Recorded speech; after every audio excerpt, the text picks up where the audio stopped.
Good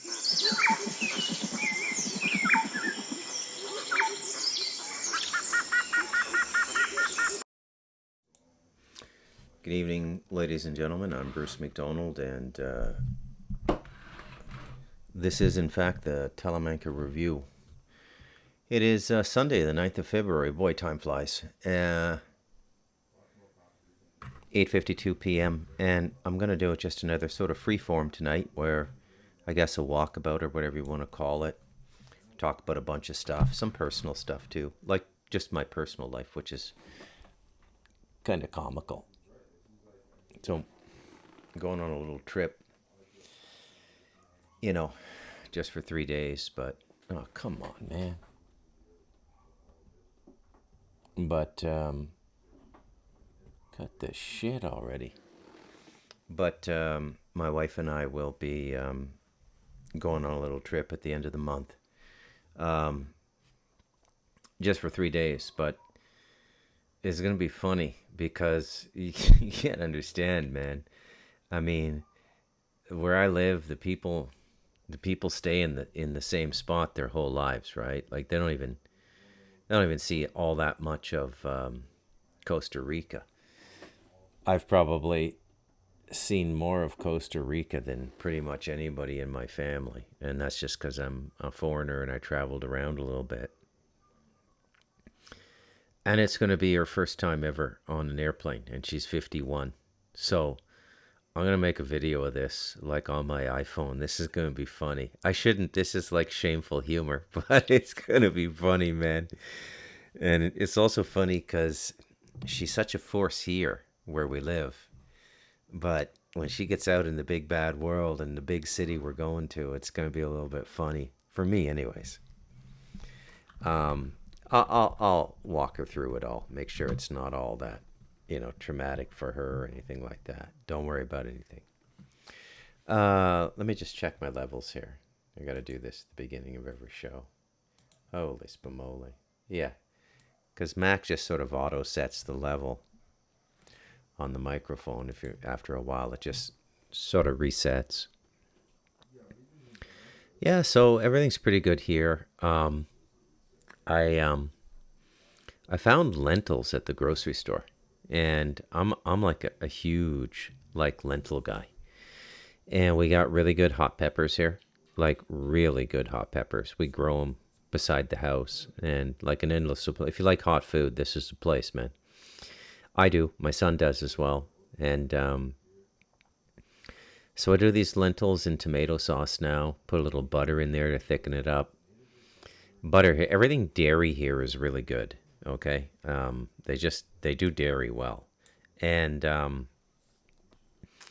then when you're ready to serve, I just put a little half a tablespoon of cream cheese in, and then a little bit of really good Parmesan cheese, not that Kraft chemical shit, real Parmesan cheese, and maybe a little mozzarella, and then I eat it with like a homemade flatbread that I make. It's really good. So I'm really enjoying my diet here. I gotta lose a few pounds, so I mean I don't know what it is. Well, it's being married is what gains weight, right? Because you're always having food put in front of you, and you can't say like you can't waste the food, I guess. But I gotta have that conversation at some point because I don't I don't eat this much. I usually, if left to my own, if on my own, I'll eat once a day, and I'll be about 150, 152 pounds. I'm about like 175 now. I'm like really fat for me. I'm only 5'7" too. That's pretty heavy, but like I'm built like my dogs. I'm just like built like this little pit bull now. Anyways, enough with the nonsense. Weather's fine. Sauna's working good. Everything's good up here, man. Life is good, and um, you know, just remember, like life is always going on somewhere, right? And when we were in our heyday in like the 70s, 80s, and 90s, there were parts of the world that were in a really rough time. You know, it took the Soviet Union about a decade to get their act together after the collapse of the Soviet Union. Just took forever, man. I'm looking at my podcast for the last 10 days or so, and I'm really enjoying the work I'm doing now. I might go back to doing like one live show a week, but I don't see the point because none of you weasels have the guts to call in and talk on air. So I don't know what's the point of going live, and it's much easier to concentrate when I record the podcasts. And if I get an idea and I say, hey, I want to look this up, I can hit pause on the recording and then just go look for it on X or YouTube, a short video illustrating what I want to say, and it's right there. And so I just think it makes for a better podcast overall is the recording over the live. And I put them up as soon as I record them. So it takes they're usually on this format on OBS. The recording is pretty high res, and I record in MP4. So like a 50-minute recording will be about 1.5 gigabyte. So it takes about 45 minutes to upload that, So it's as close to live as you can possibly get. But I've really sort of hit this this whole thing I've got going on. I think it started when I was still going live. And it started with like the land and man. And so what I'm going to try and do is bring a number of these podcasts together tonight and sort of tie them together in a very deliberate way. I know some of you probably get it already, and you may find it a bit condescending, and I'm not trying to be condescending, but it's so people really understand what I'm saying. And it can be complicated sometimes. There's like, it's like poetry. You read the poem, and then there's something you've got to bring to the poem to figure it out. The poet doesn't give you everything. There's something you got to bring to the poem to figure it out. And I feel the same way about the Talamanca Review. It has that sort of poetic quality where there's something that you have to bring to get the most out of it, to understand what's being said. So tonight, I guess what I'm going to do is I'm going to kind of like do notes on the Talamanca Review, right? So when you study poetry in university, the professor introduces you to some of the criticism on the poetry, and then you go and try to see if you can understand what the critic is saying. And so that's what we're going to try and do tonight with the Talamanca Review. So let's start with land and man, because that's a really good starting point. And I think in many ways it's where this whole cycle of podcasts begin. And so it's a good place for us to start. And I'm just going to open up my my Substack here and look at the posts and the titles to remind myself of, yeah, they've all been very consistent. The only one-off was the interview with Greg, but even that, not really. And I realized something, just walking around. You Are the Temple was a really good one too. Straw Man. Here we are. Yeah, Sandro drops in. So that was another one too.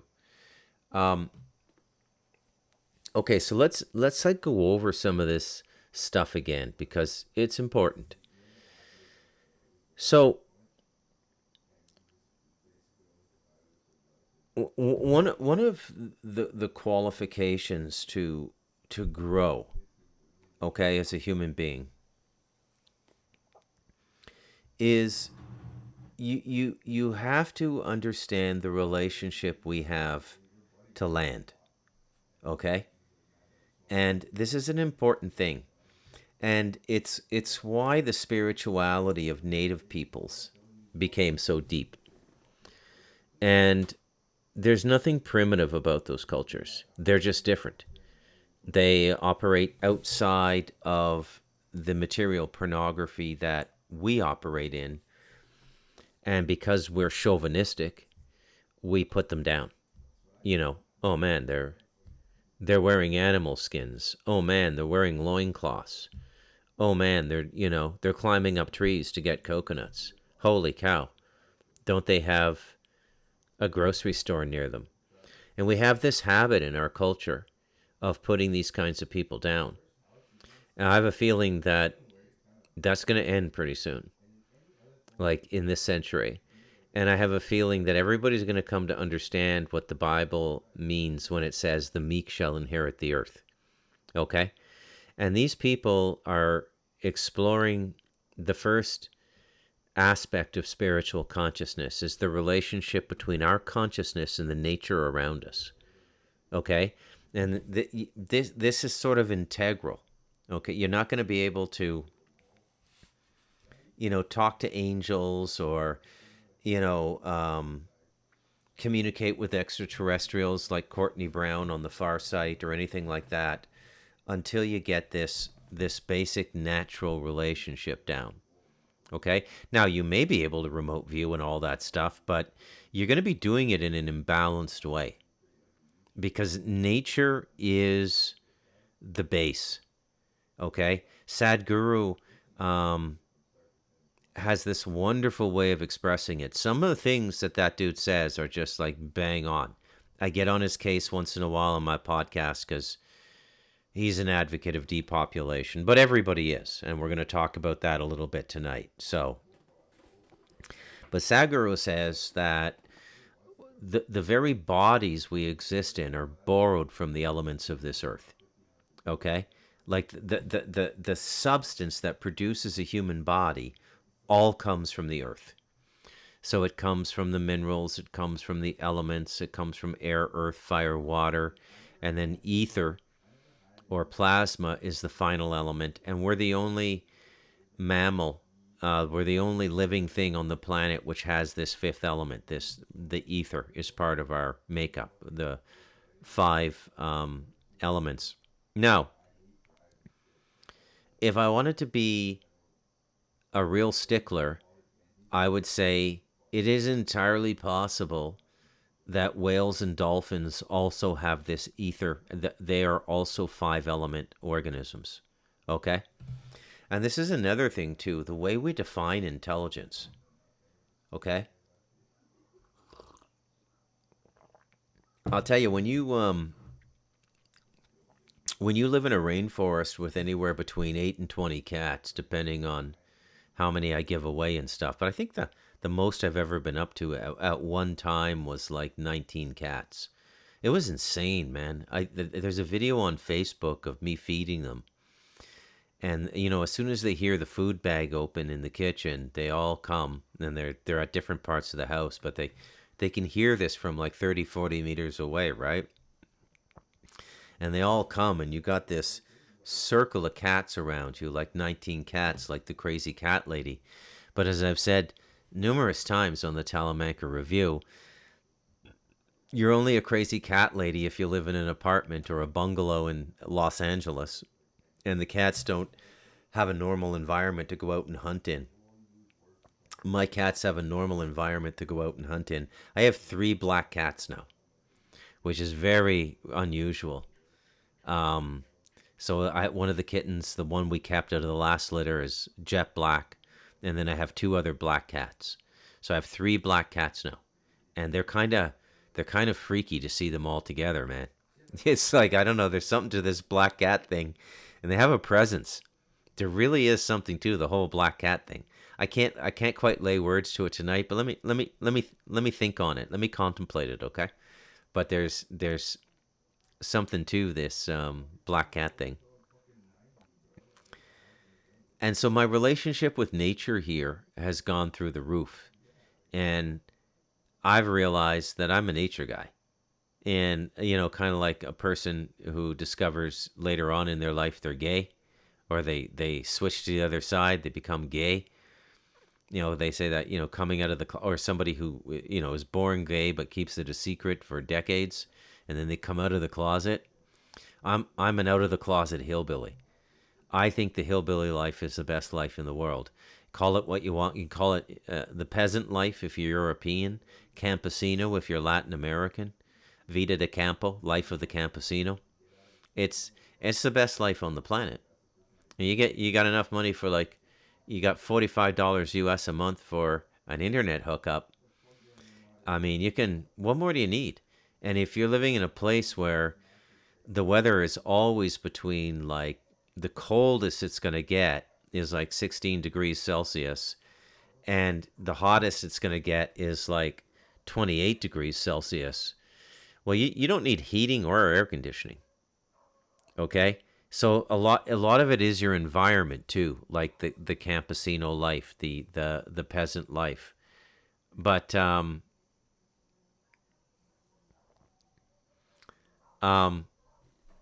so I just love it. I mean, I've never been happier. And you think, everybody's afraid, oh, aren't you going to lose your productivity?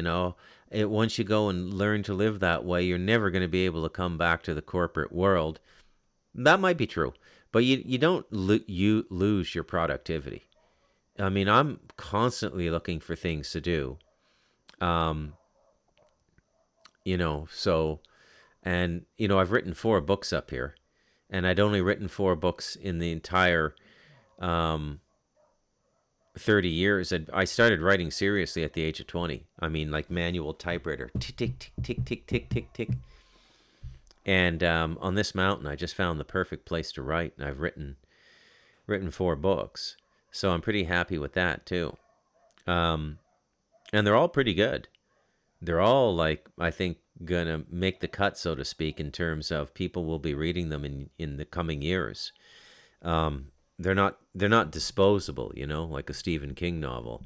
I don't mean to denigrate the guy. He's got a talent for the horror, and we do live in a horrible situation. And he touches that. But the funny thing is, when you explicitly show people what the real horror is, like Light of Darkness, everybody's freaked out. All right, this is what's really going on. Okay, we're run by a bunch of interdimensionals, um, referencing the uniform control. Um, this is basically some kind of an alien experiment down here. Um, a lot of the life forms on this planet are genetic manipulations. They didn't naturally originate. John Edmonds called the place a greenhouse or a hothouse, where they grow flowers for florists to sell flowers. Um, um, there is this absolutely anti-human subculture that people call Satanism, but it's not really Satanism. It's actually people commiserating with these very negative extra-dimensionals and extraterrestrials, generally on the 4th dimension. And remember, you may not, even though you don't see them, it doesn't mean they're not around you, okay? Everybody's got things around them. Everybody. Me, you, all of us, okay? And the key to understanding it is to study your thoughts. And when you get good at being silent and stopping thinking, which is the whole process of meditation, then you become much more conscious of like, oh, wait a minute. Where did that thought come from? Okay? Whereas if you don't learn to meditate and you don't pay the attention to what's going on, you're just gonna think this is all just all you. Oh, that's just my unconscious. Oh, that's just no, man. The internal territory has to be defended more than the external territory. Okay? That's what prayer is. That's what meditation is. And that's a nice little piece of advice for anybody right now in 2025. Because everybody is going to be defending their internal sovereignty now. Okay? Everybody. Because this is what this is all about. So let's go back to the land. The land harmonizes you and gives you a baseline. And when you're in nature, you don't have the tendency of overthinking. Okay, so thinking goes back to a normal pattern, which is what human beings were not created to think at the level we think now. I know what you're saying. Who is this Bruce McDonald? He's so arrogant. Who is he to say that we're not supposed to think this much? I'm just a guy doing a podcast, that's all, right? But I'm telling you, we're not meant to think this much. I'm telling you right now. Human beings are much happier when they think less and feel more. And I just thought of a great thing to exemplify that. Sorry, but I don't want to be an emperor. That's not my business. I don't want to rule or conquer anyone. I should like to help everyone if possible. Jew, Gentile, black man, white. We all want to help one another. Human beings are like that. We want to live by each other's happiness, not by each other's misery. We don't want to hate and despise one another. In this world, there's room for everyone, and the good earth is rich and can provide for everyone. The way of life can be free and beautiful, but we have lost the way. Greed has poisoned men's souls, has barricaded the world with hate, has goose-stepped us into misery and bloodshed. We have developed speed, but we have shut ourselves in. Machinery that gives abundance has left us in want. Our knowledge has made us cynical, our cleverness hard and unkind. We think too much and feel too little. More than machinery, we need humanity. More than cleverness, we need kindness and gentleness. Without these qualities, life will be violent and all will be lost. The aeroplane and the radio have brought us closer together. The very nature of these inventions cries out for the goodness in men, cries out for universal brotherhood, for the unity of us all. Even now, my voice is reaching millions throughout the world, millions of despairing men, women, and little children, victims of a system that makes men torture and imprison innocent people. To those who can hear me, I say, do not despair. The misery that is now upon us is but the passing of greed, the bitterness of men who fear the way of human progress. The hate of men will pass and dictators die, and the power they took from the people will return to the people. And so long as men die, liberty will never perish. Soldiers, don't give yourselves to brutes. Men who despise you, enslave you, who regiment your lives, tell you what to do, what to think, and what to feel, who drill you, diet you, treat you like cattle, use you as cannon fodder. Don't give yourselves to these unnatural men with machine minds and machine hearts. You are not machines. You are not cattle. You are men. You have the love of humanity in your hearts. You don't hate. Only the unloved hate. The unloved and the unnatural. Soldiers, don't fight for slavery, fight for liberty. In the 17th chapter of St. Luke it is written, the kingdom of God is within man, not one man nor a group of men, but in all men, in you. You, the people, have the power to create machines, the power to create happiness. You, the people, have the power to make this life free and beautiful, to make this life a wonderful adventure. Then in the name of democracy, let us use that power. Let us all unite. Let us fight for a new world, a decent world, that will give men a chance to work, that will give youth a future and old age a security. By the promise of these things, brutes have risen to power, but they lie. They do not fulfill that promise. They never will. Dictators free themselves, but they enslave the people. Now let us fight to fulfill that promise. Let us fight to free the world, to do away with national barriers, to do away with greed, with hate and intolerance. Let us fight for a world of reason, a world where science and progress will lead to all men's happiness. Soldiers, in the name of democracy, let us all unite!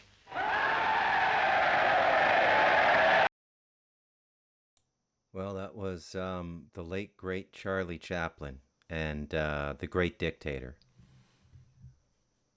Very powerful, powerful message in that. We think too little, we think too much and feel too little. And it's kind of amazing that let me just check this out. When did The Great Dictator with Charlie Chaplin come out? October 31st, 1940. Okay? So, he's definitely trying to tell us something there. And it's just gotten worse since then. We're nearly a century past that, 85 years past that. And it's just getting worse. Right? There's more machines, and we're just going into. Anyways, I gotta stay disciplined in my podcast because this one is it's an important one. It's a tie together. Okay, and that's what I'm gonna call it together to this tonight's podcast. Tie it all together. So the number one thing is you gotta stay close to nature. Okay. And you may think, well, I'm so accustomed to my condominium life in downtown New York, Bruce, or in Westchester, or in Toronto, or Chicago, or Istanbul, or Milan, or London, or Paris. I like to go to the theater, Bruce. I like to go to the cafes, Bruce. Yeah, that's all nice too.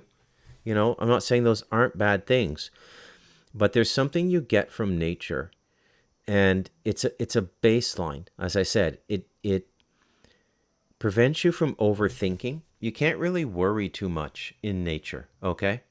And you can't overthink in nature. And I think, and I've said before, one of the things I think it is the soundscape.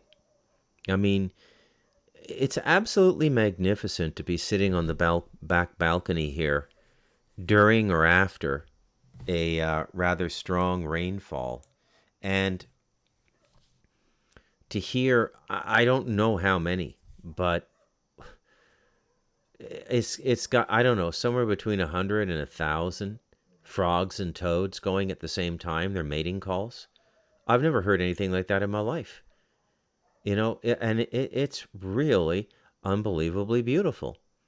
Now, all of these things were made by the creative process here, the creator. Yes, there's a lot of genetic tinkering here, but everything here works, and it, if the species persists, let's just say it's meant to be here, right? And you hear these 500 frogs and toads, and you never heard anything like it in your life. I mean, yeah, man, Beethoven's Ninth Symphony is absolutely unbelievably beautiful. But if I had to choose, but Bruce, if you can only hear one of these two things for the rest of your life, what would it be? The 500 or 1,000 frogs and toads after a rainfall, or Beethoven's Ninth? I would take the frogs and toads. The birds at dusk, the birds at dawn. It's just this thing in the rainforest that I can't explain it. The insects, and you're talking about, like, an uncountable number, an unguessable number, all making this sound in chorus. Okay, and we were created, and we're here, and so we were meant to hear these things. You know, we were not created to hear car horns and truck brakes. Okay? Those are man-made inventions. We were not made to hear computer fans and hard drives overworking. We were not made to live under fluorescent light. None of these things are natural. And getting the natural stuff right is really important. It's very important for your mental and spiritual health. But the societies that we've created are absolutely not concerned with your spiritual health. In fact, they're trying to corrupt your spiritual health and growth.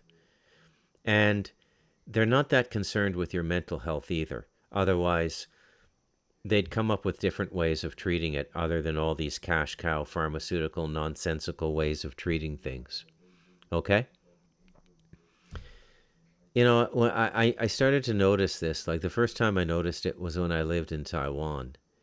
Taiwan has about, per population, Taiwan has about 2% of the psychiatrists and psychologists that a Western country has. Okay? And it's the same thing over here. Like, nobody goes for therapy here. You don't need it.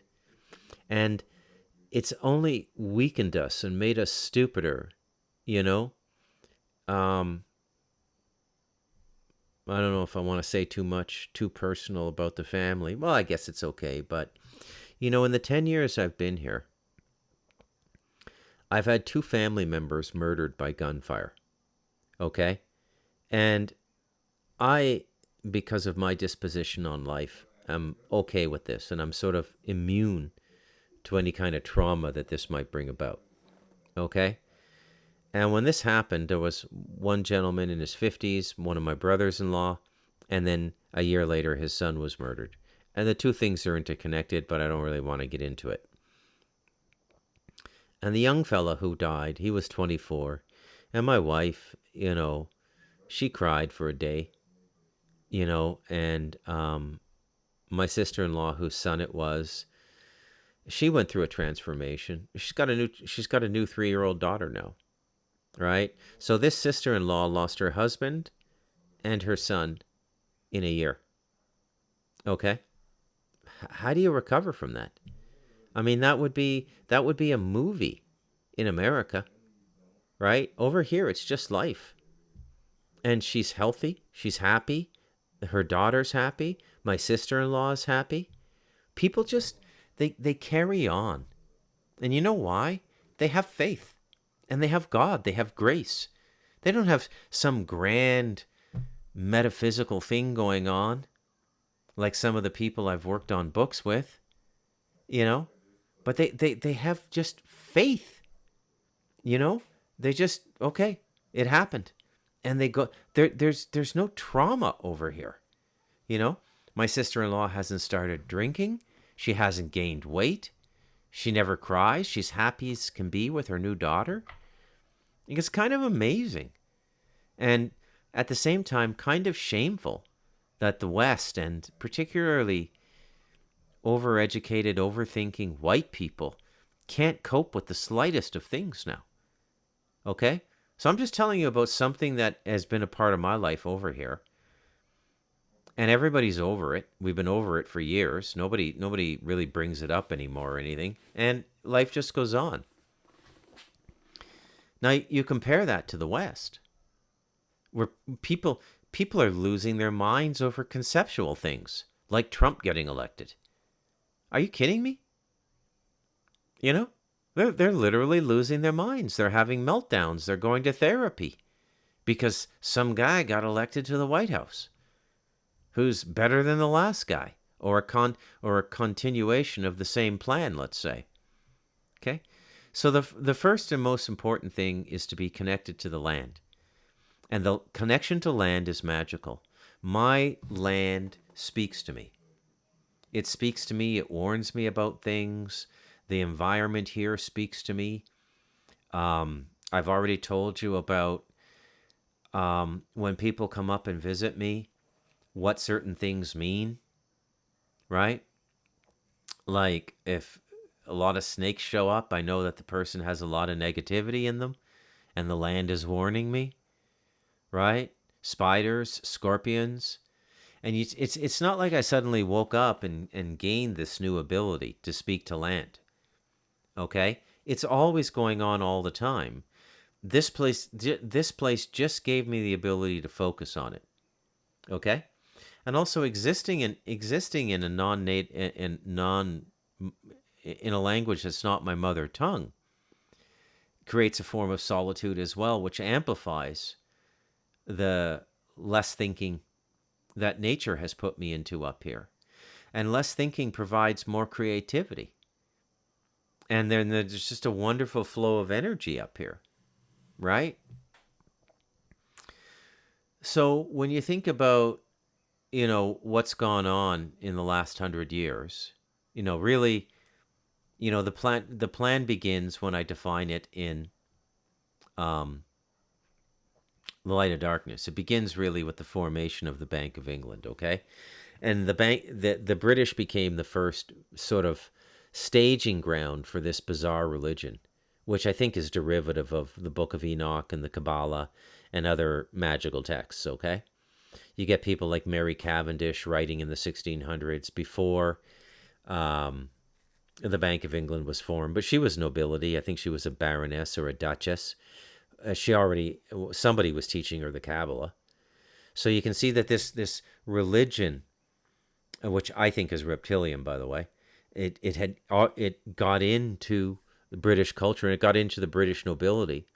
And then shortly after that, there's a war for the throne, and a Dutchman is brought in, and William the Orange, and then he's kicked out, and lo and behold, there's a Bank of England, okay?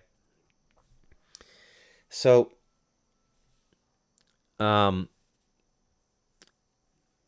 you can sort of follow this religion, and I'm going to stop identifying it with any sort of individual group, because it's way bigger than that now, okay? It goes into Judaism, or it sort of originates from, I would say, dark circles of Judaism. It goes into the Catholic Church, and I'd say the Jesuits are profoundly influenced by it. It goes into Protestantism, right? Through the Masonry and things like this.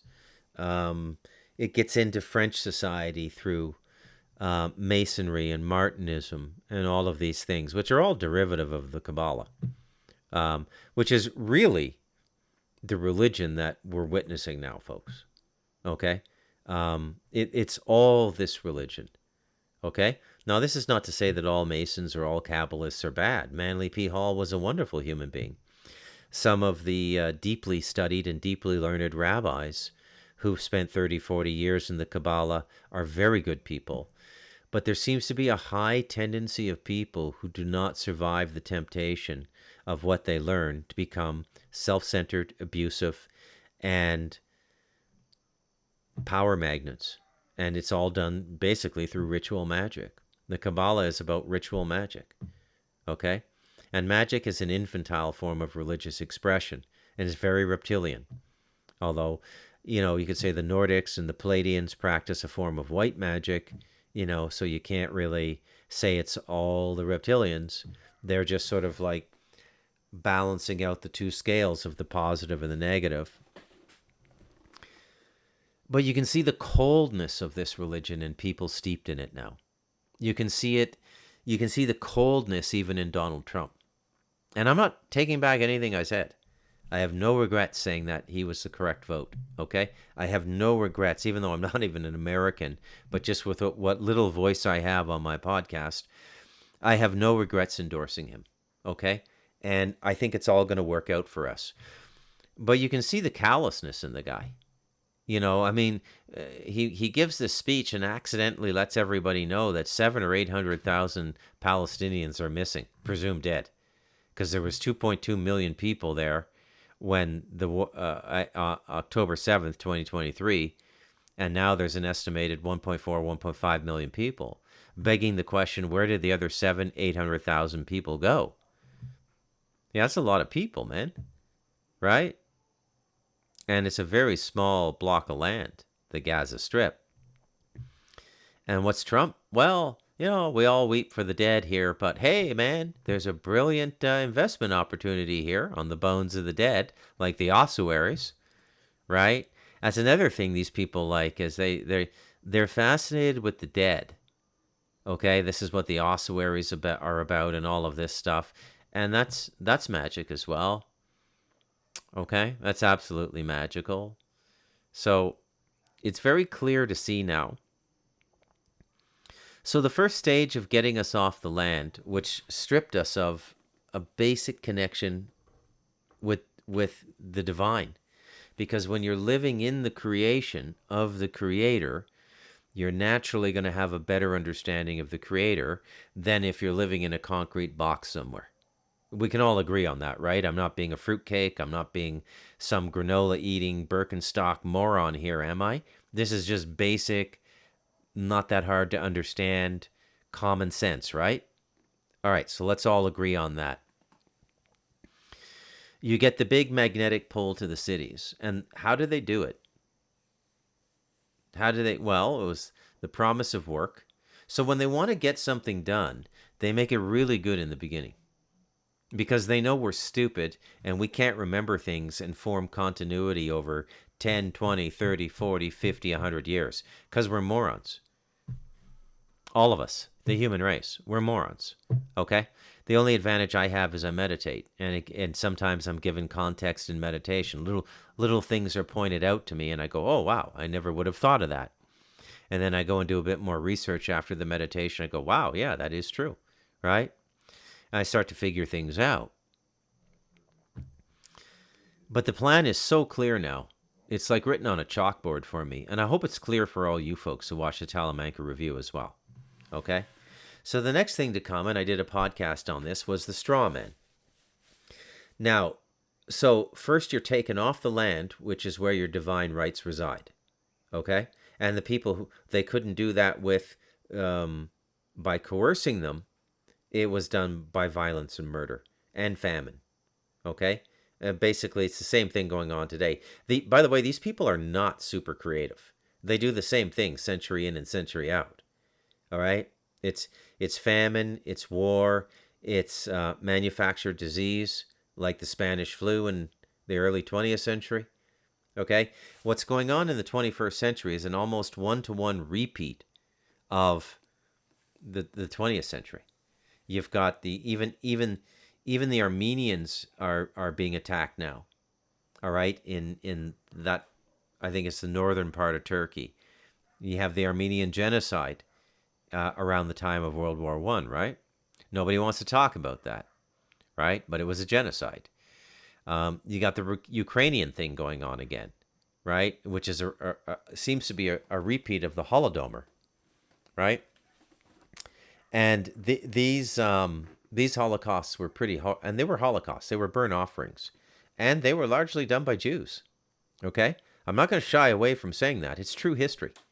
Okay, and yet, every time I go, like, to look at what movies are available to watch or download or what's new on Netflix, I mean, it's like every 3 weeks or 4 weeks, there's some new woe, the suffering of the Jews movie. Okay, they're still making World War II, the poor Jew movie. Okay, nobody knows what the Holodomor is. Nobody knows about the Armenian genocide. Okay, the Holodomor was a forced famine. Okay, about 8 million Ukrainians died. And there's another thing too. Trump is talking about gaining the precious minerals from Ukraine, right? So go in. All right, this horrible thing happened. I had nothing to do with it. I just want peace. But hey, man, let's make a deal. Hey, Zelensky, we gave you hundreds of billions of dollars to win a war. You lost it. We want something in return. I'll take this, this, this, and this. And, I hate to join in on this morbid capitalism, but it's actually not a bad thing. Because if Trump doesn't do it and somehow bring it into the American Treasury and share it with the American people, it's just going to be Vanguard or BlackRock or one of these other shitheel quantum computing hedge fund companies that are buying up everything in the world, and nobody in one of those companies has ever held a hammer or paved a road or done any carpentry or built an earthbag home or done anything with their hands. They've never built anything, and they got all the money because they understand math, they understand money, they understand how to destabilize markets intentionally. Think Perkins, the economic hitman, but realize it's now being done in the private sector. Okay? And if I were Perkins, I would reissue that book with another 30% added about how what governments used to do are now being done by transnational corporations. Okay? So it's even worse now. I mean, in many ways, we're living in the age of the oligarch. And the left's not wrong about that when they point it out. And they say, hey, Trump's an oligarch. Yeah, he is. And he's creating an oligarchy. Yeah, he is. But that's the only system of government that can compete with countries that are run by oligarchs. Because you have to have people who have more power, don't have to put everything before the people, and can make the best decision on the spur of the moment. And the simple binary here is, do you have a good oligarch or a bad oligarch? Does he really care about the people? Or does he not give a shit? Is he just in it for himself? That's what it comes down to. Oh, by the way, this is in the book of Revelation too. All right, so they're following the plan to a T. Because the book of Revelation says that in this time, those who have much will be given more, implying that God's giving them more, which is a fucking farce. And those who have little will have even more taken away from them. Okay? You should reread the book of Revelation, because it's basically the multidimensional business plan for planet Earth. Okay? And it's got fuck all to do with anything I would call God. No offense, Christians. Okay? So, and it's all just happening, right? But there's still a good life here if you have the courage to go and find it. You're going to have to work a little bit. You may have to move somewhere else. You may have to learn a new language. You may have to learn to live in a new culture. But it's not the end of the world. So you got the straw man. So we're taken off the land, and they brought us into the cities through jobs and through overstimulation of the sexual impulse. Okay? That's another thing that happens in nature, is your libido sort of just gets very even. Okay? And I don't mean to sound like, I'm doing some sex show here like Dr. Ruth or whatever. But it's true. Everything becomes natural because be, because physical intimacy among mammals is a natural thing, and you see it going on all around you. You see birds fly by, and I don't know if you know this. Some of you might be bird watchers. I forget the word for that. Um, Ontologist? No, not ontologist. That's the Cliff High word. But anyways, um, or tall. Who cares? But they just mate in the air, and then you see dogs mating. You see cows. I've seen horses mating up here. You just go, hey, everybody does this, right? And everything just gets very natural and very sort of rhythmic. It's another thing that happens in nature. So when you get into the city and you get under the false light and you're staying up outside your circadian rhythm, which I do here a little bit too, but what happens is all your other systems go out of whack, and then you have all this influence, and this was deliberate, okay? All of this influence to a lascivious lifestyle. Sex, sex, sex, sex all the time. And look, please do not confuse what I'm saying with some old Catholic lady in Italy dressed in black, right? That's not what I'm saying. You should enjoy your body. You should enjoy making love. But what we got going on now is it's just some next level insanity, man. That's all part of the plan too. And they've ramped that up about every 25 years since the beginning of the 20th century. Every 25 years ago, you get a little bit of raciness in the 1920s during Prohibition with the flappers and stuff like that. Showgirls in the 40s and 50s in Vegas, stuff like that. And then who comes along? Hugh Hefner with Playboy magazine, and that starts it all, right? And if you want to know how depraved that gets, watch a few episodes of that TV series they did, The Secrets of Playboy Mansion. Because, I mean, it's insane. I mean, Hugh Hefner, also Jewish, by the way. And, I mean, I'm not trying to pick on these people, but it just, you can't help but notice the consistency, given that they're only about, I don't know, 1.8, 2% of the American population. But it's always a Jew, okay? And it's just, I'm not being anti-Semitic or racist. It's just acute observation. It's a pattern. The foundation of intelligence is pattern recognition. So that's all there is to it. And Hefner went pretty much insane. He was fucking dogs and everything. I mean, can you imagine having the most beautiful women in the world, 30 years younger than you? You're 55. And you've got the most gorgeous 19, 20, 21-year-old girls in the world who want to make love with you. And you're so fucking depraved because you've been so oversaturated with sex that you're fucking dogs? Does that make any sense to you? Anybody see anything wrong with that? Okay. So the next big thing that really sort of separates us from the land is when they bring in the central banking and they create the benefits plan with the birth certificate and the social insurance number and all the straw man. And the straw man creates a new legal entity. So you can be dragged into court. You can be put into jail for things the straw man does. And the straw man's not you. And it doesn't matter whether you harmed anybody or harmed their property or anything. And the straw man was created to ensure the sanctity of banking. All of this goes back to banking. Okay? All of it. Banking is the linchpin. That's why one of the most important chapters in The Light of Darkness is the worship of healers, because it all goes back to banking. Okay? So this dark religion, which is ritual magic and astrology, gematria, and all of these, let's call them hologram hacks, divine hologram hacks, to empower and enrich yourself, not to share life and to enlighten people and to make everybody happier, but to make other people more miserable and to have you celebrated. That's, to my sensibilities, that's what that religion is about. These Adelsons who gave all the money to Trump in 2016 and 2024 to win his elections, first the husband and then the wife, Miriam, I think between the two elections, they gave like $200 million. Do you know how they made their money?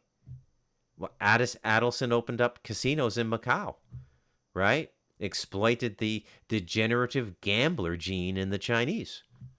Okay? And I guess you could say, hey, somebody's going to do this. Why not me? You know, the old George Soros thing, what I do for a living should be illegal, but it isn't, so I do it. Well, I mean, they're literally giving you a confession in real time. I'm a piece of shit. And don't say I didn't tell you. Because they do. They do. Right? And there's nothing wrong with life independent of all this money and stuff. There's nothing wrong with it at all. There's nothing wrong with a bowl of lentils and some homemade flatbread and watching some Netflix with your wife and meditating and praying a couple hours a day. It's a beautiful, that's all a human being needs. And the ability for consciousness to grow and interact. So the straw man further cuts us off from reality. Okay? And, you know, it's all leading in the same direction, which is this pseudo-religious edifice, which is not really Jewish, but more related to this dark religion. Okay? And what I describe in Solomon's Bastards. Okay? You can just see it now so clearly, it's unmistakable. Okay? So if we can't stop it, we got nobody to blame but ourselves. Okay? But, I mean, holy cow, we're in a precarious position now. Because these societies we live in are so vulnerable now. Well, there's 51 minutes of me jamming on, okay? And maybe I'll do a tie it all together redo tomorrow night, Redux. And but for now, that's it. Peace out, folks. I'm Bruce McDonald, and this has been the Talamanca Review.